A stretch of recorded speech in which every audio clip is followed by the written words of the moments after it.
ওই ইমামে মুসলিম যেমনই ওই লালটনকে লক্ষ্য করে যেমনই পাশে গিয়েছেন বাবা, তাকিয়ে দেখছেন বাবা ওই লালটন জ্বলছে, তার পাশে একটা বৃদ্ধ মা বসে আছে, দরওয়াজা খোলা, রাস্তার দিকে দেখছে। যে মেয়েটা বসেছিল সে মেয়েটার নাম কি বাবা? কেতাবে লিখছেন সে মেয়েটার নাম হইল তুয়া বিবি। ওই তুয়া বিবি রাস্তা দেখছেন আর চোখ দিয়ে পানি ঝরছে। ওই মেয়েটা ইমামে মুসলিমকে চিনে না। ইমামে মুসলিম বলছেন, মা গো, সবাই জানলা দরওয়াজা লাগিয়ে ঘুমিয়েছে মা, কিন্তু তুমি কেন বসে আছো মা? মেয়েটা কাঁদতে কাঁদতে বলছে, বাবা রে, আল্লাহ পাক কয়েক বছর পরে একটা সন্তান আমাকে দিয়েছে, যে সন্তানের নাম রেখেছি আমি বেলাল। ওই বেলাল ওবায়দুল্লাহ ইবনে জিয়াদের বাড়িতে চাকরি করে, তাই আমার বেটা প্রত্যেক দিন চলে আসে। আজকে রাত্রি হয়ে গেল, তাই আমার বেটা আসে না, তার জন্য আমি কাঁদছি। ইমামে মুসলিম বলছেন, মা গো, তবে মা তুমি কাঁদছো মা, তবে তোমাকে একটা কথা বলবো মা। বেটা কি বলবে বলো? ওই মেয়েটা কিন্তু ইমামে মুসলিমকে চিনে না। ইমামে মুসলিম চোখে পানি মুছে দিয়া মেয়েটাকে বলছেন, মা গো, একটা কথা বলবো মা। বলো বেটা। বলছেন, মা গো, যদি পারো মা, তবে এক পিয়ালা আমাকে পানি দিয়া দাও। যদি পানি পান করাও মা, তবে কাল হাসরের মাঠে তোমাকে হাউজে কাউসারের পানি দিয়ে শোধ করে দিব মা। ওই মেয়েটা ভাবছেন, আল্লাহ, আমি এই লোকটাকে চিনি না, জানি না, হঠাৎ করে আমার কাছে রাত্রে পানি কেন চাইছে? যখন পানি চেয়েছে তো না করা যাবে না। ঠিক আছে বাবা, তুমি একটু দাঁড়াও, আমি তোমার জন্য ঘর থেকে পানি আনছি। ইমামে মুসলিম চোখে পানি নিয়ে দাঁড়িয়ে আছে পানি পান করার জন্য। রাতের অন্ধকারে চতুর্দিকে দেখছেন আর বলছেন, আল্লাহ, পানি পাবো কোথায়? ওই মেয়েটা তুয়া বিবি কি বেরাদার ওই লোটাতে পানি এনে দিল। ইমামে মুসলিম পানি খানা নিয়ে পানি পান করছেন। পানি পান করার পরে লোটাটা ফেরত দিলেন, মা আপনার লোটা খানা নিন। মেয়েটা লোটা রেখে আসলো ঘরে। যেমনই রেখে সে দেখছেন বাবা এখনো ইমামে মুসলিম দাঁড়িয়ে আছেন। মেয়েটা বলছেন, বাবা রে, তোমাকে পানি দিলাম, পানি পান করলে, এবার তুমি বাড়ি যাও। যেমন এই কথা বলা, ইমামে মুসলিম নিজের দিলখানা থামতে পারলেন না, হাউমাউ করে কাঁদতে আরম্ভ করলেন। কাঁদতে কাঁদতে বলছেন, ও মা, আজকে যদি আমার বাড়ি থাকতো মা, তবে তোমার কাছে পানি চেয়ে খেতাম না। কে রে বাবা তুমি বলো, তোমার পরিচয় খানায় একবার বলো। ইমামে মুসলিম বলছেন, মা গো, তুমি আমার চেহারা দেখো, আমার চেহারা দেখে তোমার কি মনে হয় মা, আমরা কি পাগল লাগি? ওই মেয়েটা বলছে, না রে বাবা, তোমার চেহারা অনেক সুন্দর, বলো তুমি কে আছো বলো। ইমামে মুসলিম বলছেন, মা, মা গো, যার কারণে গোটা কুফাবাসীরা জালনা দরওয়াজা বন্ধ, মা গো, আমি হলাম সে ইমামে মুসলিম, আমি হলাম নবী বংশের ছেলে। এই কথা বলতে নেই, মেয়েটা কাঁদতে আরম্ভ করেছে, চোখের পানি ঝরছে। ইমামে মুসলিম বলছেন, মা গো, তুমি কান্দিও না, আজকে তুমি পানি পান করিয়েছো মা, কাল হাসরের মাঠে তোমাকে টাকা দিতে পারবো না, মা গো, হাউজে কাউসারের পানি দিয়ে শোধ করব। ওই মেয়েটা মেয়েটা কানতে কানতে বাবা থাকলো। কিন্তু ইমামে মুসলিম বলছেন, মা গো তুমি পানি পান করিয়েছো, আর একটা কথা বলবো। বললো কি কথা বলো? বলছেন মা গো তুমি পানি পান করিয়েছো মা, যদি পারো মা আজকে রাতটা একটু তোমার বাড়িতে থাকতে দাও। ওই মেয়েটা বলেছিল, বাবা রে তুমি যতক্ষণ আমাকে ক্ষমা করবে না আমি তোমাকে ঘরে থাকতে দিব না। ইমামে মুসলিম বলছেন, মা গো তুমি তো কোনো অন্যায় করনি মা, কেন তোমাকে ক্ষমা করব? মেয়েটা কাঁদতে কাঁদতে বলছে, বাবা আমি একটা বিশাল বড় অন্যায় করে ফেলেছি। বলছে কি অন্যায় মা? মেয়েটা কাঁদছে, চোখের পানি ঝরঝর করে পড়ছে আর বলছে, বাবা রে কাল হাসরের মাঠে আমার নবীর সামনে বলিও না যে তুয়া বিবি আমাকে চিনতে পারেনি। এই কথা যদি বলে দাও তবে আমার নবী নারাজ হয়ে যাবে। বাবা তুমি আগে ওয়াদা করো যে নবীর সামনে কথা বলবে না। ইমামে মুসলিম কাঁদতে কাঁদতে বলছেন, মা আমি কথা দিলাম মা আমি নবীর সামনে কথা বলবো না, আরো কথা দিলাম মা তোমার নামটা জেনে রাখলাম মা, কাল হাসরের মাঠে যদি মা গো আপনারকে জাহান্নামের দিকে নিয়ে যায় আমি আপনার নাম ধরে ডাকবো, আপনাকে জান্নাতের দিকে নিয়ে যাব, হাউজে কাউসারের পানি পান করাবো। ওই মেয়েটা কাঁদতে কাঁদতে বলছে, বাবা রে যাকে নিমন্ত্রণ দিয়ে পাওয়া যায় না, নবী বংশের ছেলেকে ডেকে পাওয়া যায় না, আজকে তুমি আমার বাড়িতে এসেছো, ইয়ার থেকে আমার খুশির খবর হতে পারে না। বাবা রে তুমি আমার বাড়িতে থাকো, আমি কোনো বাধা দিব না। ইমামে মুসলিমকে ঘরে নিয়ে গেল, যেমনই ঘরে নিয়ে গেছে বাবা গো ওই মেয়েটা কিছু খাবার এনে ইমামে মুসলিমকে দিচ্ছে। মা ইমামে মুসলিম বলছেন, বাবা একটু খেয়ে নাও। ইমামে মুসলিম খাবারটা নিয়ে যেমনই মুখে দিতে গেছে দুটা ছেলের কথা মনে ভেসে গেল। আল্লাহ জানি না আজকে আমি এইখানে খাবার খাচ্ছি আমার দোনো বেটা কেমন আছে, আমার কলেজার পাড়ারা কেমন আছে, জানি না আল্লাহ আমার বেটাদের ওপরে যেন কোনো বিপদ না আসে।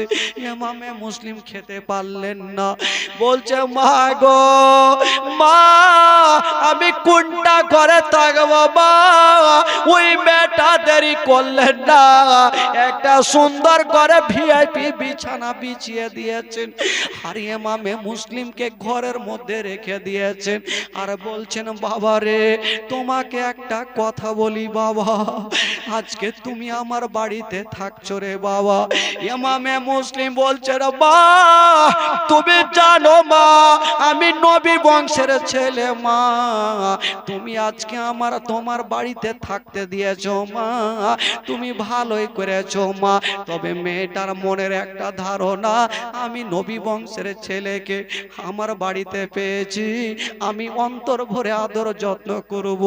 নবী বংশের ছেলেরা যদি খুশি হয় তবে আবার নবী খুশি হয়ে যাবে, আর নবী যদি খুশি হয় আমার আল্লাহ খুশি হবে।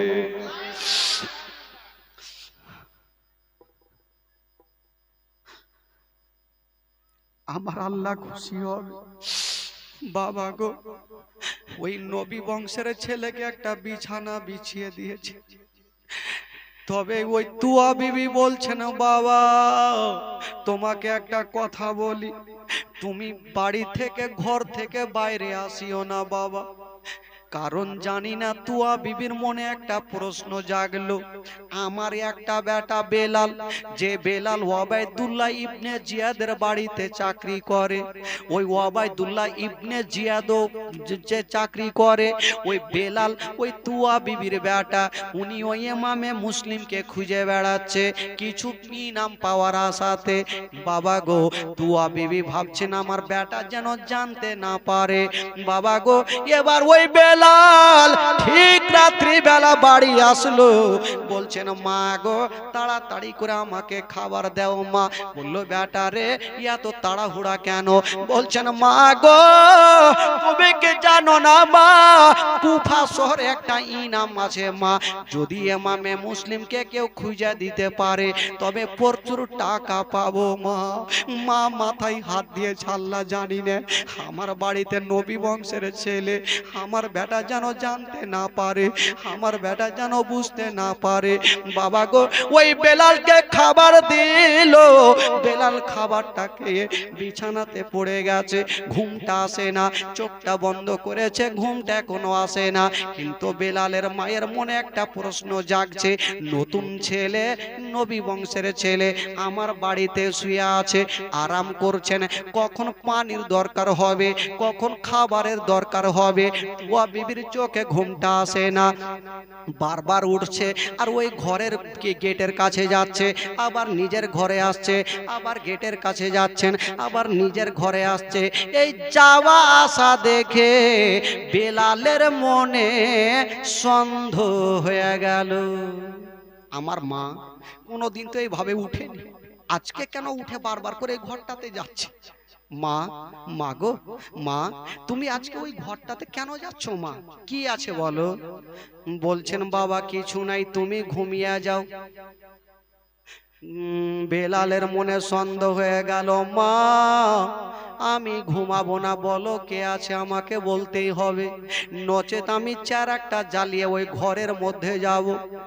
তুয়া বিবি ভাবছেন আল্লাহ জানি না কি এমন হয়ে গেল, যদি বেটা আমার দেখে নাই হয়তো ওবায়দুল্লাহ ইবনে জিয়াদকে খবরটা জানিয়ে দিতে পারে।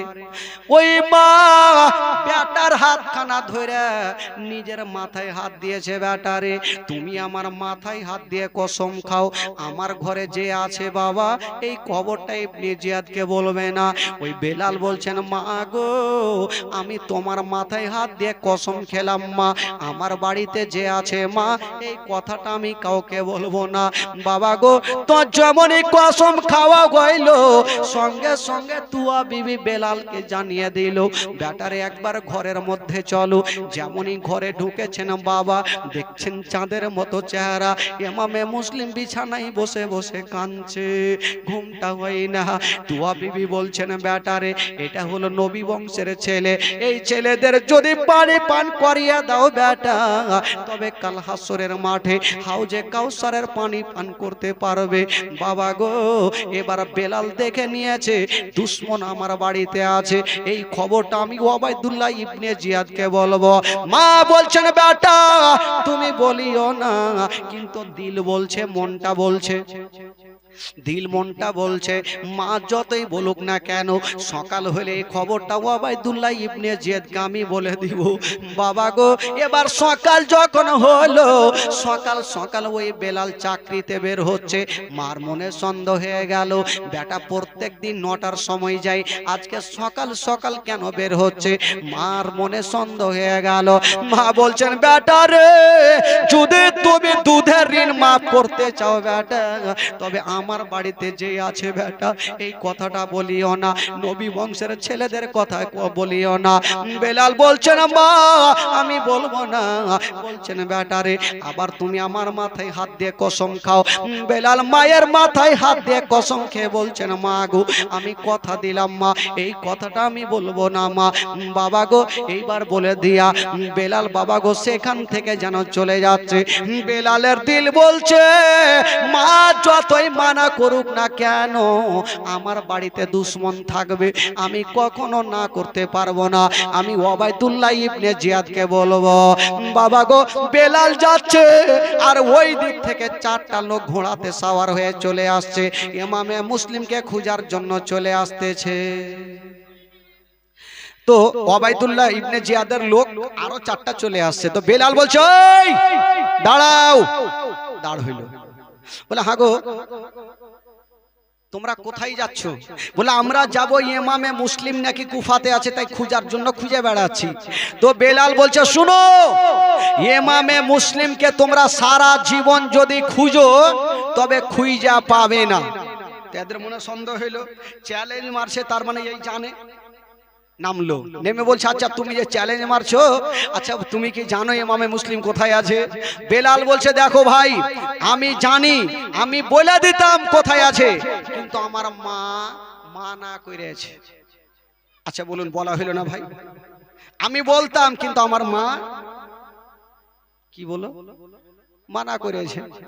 বলতে সুবিধা হইল, একটা বাদশা যাবে শ্বশুর বাড়ি, জানেন তো পায়জামাটা খুবই ময়লা, তো আর গোলামটাকে বলছে হারে গোলাম শ্বশুর বাড়ি যাওয়া যাবে না। বলে কেন? বলে পায়জামা পরে, ময়লা পায়জামা পরে শ্বশুর বাড়ি যাবো তো মান সম্মান থাকবে। তো গোলামটা বললো হুজুর আপনার পায়জামা ময়লা হইতে পারে, আমারটা চকচক করছে, আমারটা পরে চলেন। বলে ধুর পাগলা, গোলামের পায়জামা পরে যাবো তো মান সম্মান থাকবে। বলে হুজুর জানবো আমি, জানবেন আপনি আর আল্লাহ, বাকি কেউ জানবে না।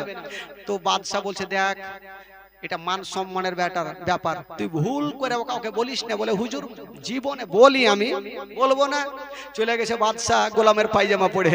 তো শ্বশুর বাড়িতে যখন গেছে তো হাজার হাজার লোকজন ছুটে আসবে দেখার জন্য, হাজার হইলো বাদশা। তো বাদশা ঘরের মধ্যে আছে, জানলা দিয়ে দেখছে, তো গোলামটা বারান্দায় বসে আছে। তো চারটা লোককে বলছে হ্যাঁ গো তোমাদের বাদশা কই? গোলামটা বলছে দেখো ভাই, বাদশার কথা 100 বার বলবো, 1000 বার বলবো, 2000 বার বলবো, কিন্তু পায়জামার কথা বলবো না। এই চিন্তা করছে এই পায়জামা কোনটা পাইলে রে ভাই। চট করে নিচে নামলো, বলে আচ্ছা পায়জামা কি হয়েছে? বলে বলছো ভাই বাদশা যেটা পায়জামা পড়া আছে ওটা আমারই। তো লোকজন বলে হ্যাঁ রে, যে বাদশা গোলামের পায়জামা পড়ে ওই বাদশাকে কেউ দেখে চল বাড়ি, এরা তো ঘুরে চলে গেল। বাদশা জালনা দিয়ে দেখছিল, আসলো আর দুটা গালে টাইনা দু চামাটা। বললি কেন? তো গোলামটা বলছে হুজুর এ মায়ের কিয়ামত পর্যন্ত মনে থাকার জিন্দেগিতে বলবো না। বলবি না? তো বলেন না।